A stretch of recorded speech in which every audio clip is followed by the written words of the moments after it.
I would like to take you on a journey of a custom masterpiece for a master musician. I am privileged to get to build a signature model for Rob Ickes Master Rezo player. Again, my name is Byrl and I am a custom resonator guitar builder, and in this video I would like to share a very special custom build with you. So the first thing, as it is with all things that we dream of building, we have to start with a design point.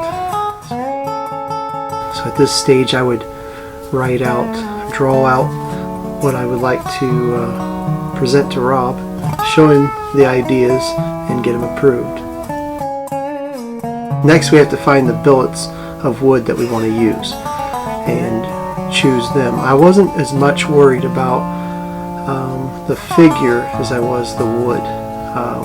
Yes, I want the figure in it. I want it to look spectacular, but there was a particular maple. It had to be a certain kind of maple that I wanted to use for this job, and I chose it and then I forgot it. And I say that because it is an interesting part of the story later on. But so we choose the wood, and then we go on to process it. There are a lot of different parts to starting a dobro. One of the first things that I start to do is prepping the sides and bending them, getting ready for the mold. You can't do much with the dobro without the sides. They're kind of where I start from. And so here we're processing the sides, getting them ready so I can get them bent and get them in the mold.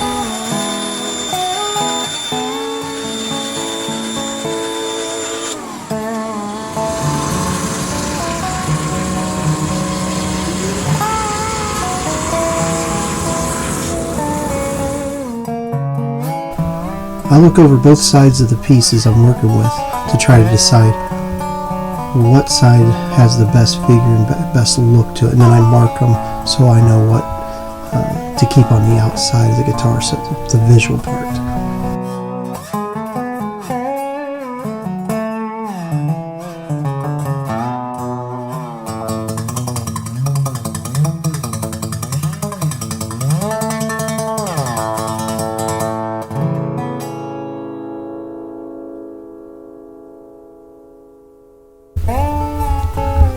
I have three 300 watt bulbs, so 300 watts of electricity or heat to bend these. So I've got to make sure I've got a 4-minute timer once it's bent, or I could set things on fire. Very important that we keep that timer.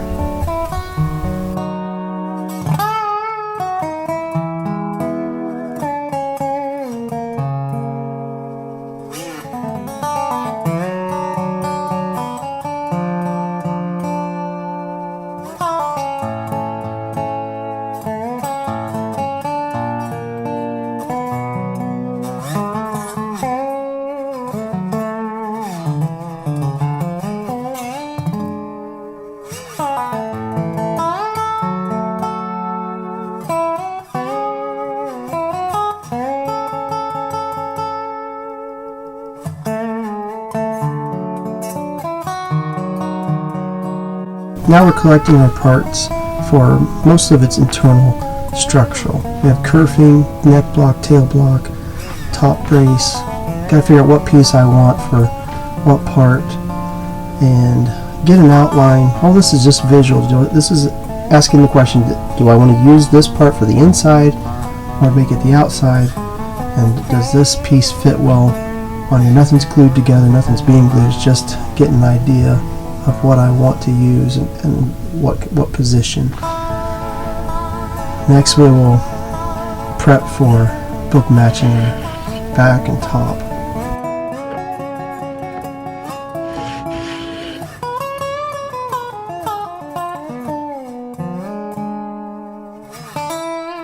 Then we got the kerfing on, and again fitting, trying to make sure things are alright. Glue the top brace on, and collecting more parts, getting the neck ready.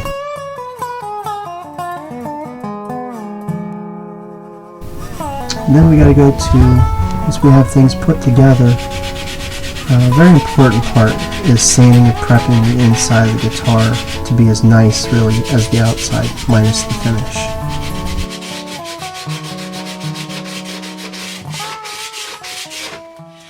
Alright, so I'd like to share something with the thought of detail, attention to detail that I'm kind of excited about. Making purfling. Purfling doesn't seem like a very important thing, and as far as sound, I don't know that it is, but as far when it comes to looks, it's the trimming, it's the detail things, it's the little things that make the difference. This purfling here, I've been able to capture where this would be your plain side of the board right here, and I'm actually wanting to capture the side of the board that has the fleck in it, the different grain color. You can use like flame maple, but this is almost spotted, speckled. It's very distinct, very sharp wood grain, light wood grain than a dark line. And what that does is gives me a speckle in my purfling, and allows me to have just that little bit of detail in between the binding and the body, which is something that is just the little things, and it's part of it's little details like that that make this be able to fit in what I would call a master grade guitar made for a master player.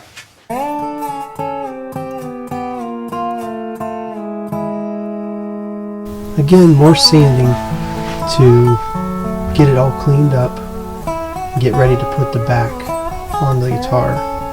Once we close up the box, the various pieces of wood are no more individual pieces, but they're now one unit and have become a guitar.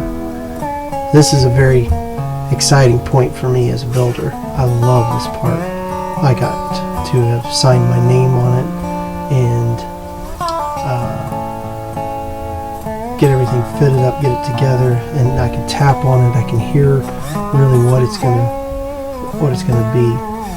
This part, I'm just prepping the joining of the very ends of the braces to the sides of the guitar, get it all just to fit. And it has to be just so, especially the way I do it. It's a little different than maybe the traditional, but it's for a tonal purpose. Then we cut our binding and prep to start doing binding once we have the box all put together. Cutting the binding channels has got to be one of the most nerve-wracking things I do on the guitar. If something goes wrong at this point and the router hops or something, I mean, we can chew a major mess into the guitar. But it's also one of the most rewarding things because the detail starts at this point.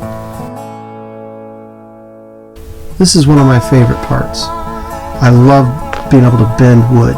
It was one of the biggest obstacles I knew I had to get over to be able to build guitars in the very beginning. And fitting this into the channels and getting it so it just lays right in there like it belongs. Is just an enjoyable part of the build.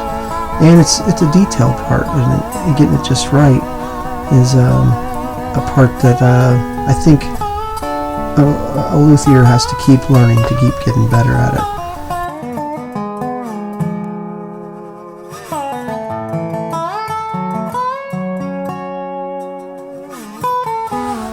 So at this point in our journey is where there's a great transition, and we're going to go from doing a lot of things in the traditional manner that you would build a guitar, let alone a resonator guitar, but now we're getting into something that's unique to the resonator guitar, where a custom mindset really can come out and have some flair. And I love the fretboard on a resonator guitar, square neck, because you don't touch, as a player, you don't touch the frets. You use the steel and you're above it, therefore the frets don't actually make the note. They're just markers for where your notes are to be found. And so because of that, now we can do whatever we want, and I don't have to use metal frets. So on this guitar, I've went a little bit crazy, and very thankful because Rob has a way about him that likes and will accept these out of the box kind of ideas. And so I've showed him this split fretboard, and we got ebony on one side, flame maple on the other, and I've run a piece of purfling down the middle, the black side being to the flame maple and the lighter side of the purfling being on the ebony side of the guitar. Then I'm going to put ebony, this can be confusing, but I'm going to put ebony inside the flame maple part of the fretboard and mother of pearl on the ebony side of the fretboard. If that's not confusing, I don't know what is. And then to make it more complicated, right where that purfling is, we have to make the end of one color of the fret, the end of it has to match kind of the angle that purfling that runs down the middle of the fretboard. It has to match that angle that the purfling's running. So I cut it at a slight angle, and then I have to make the other piece match. There's a lot of detail went into this, really, and just had to slow down, take my time, and just enjoy it. Just get up in the morning and just work on a guitar.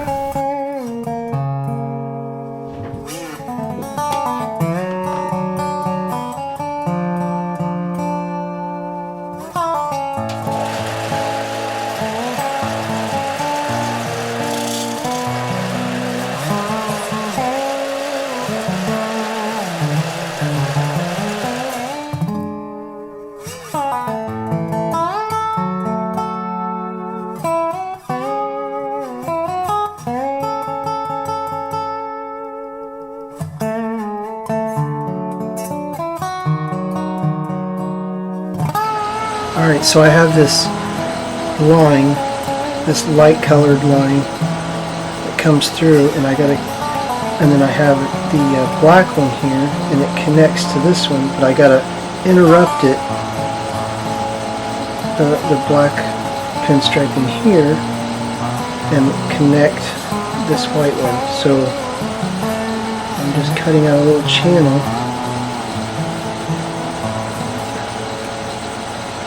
for that little sliver right here that it's going to lay in. Touch it with a little glue. I'll let it dry, and then I'll clean it up. I'm just going to clean this up a little bit.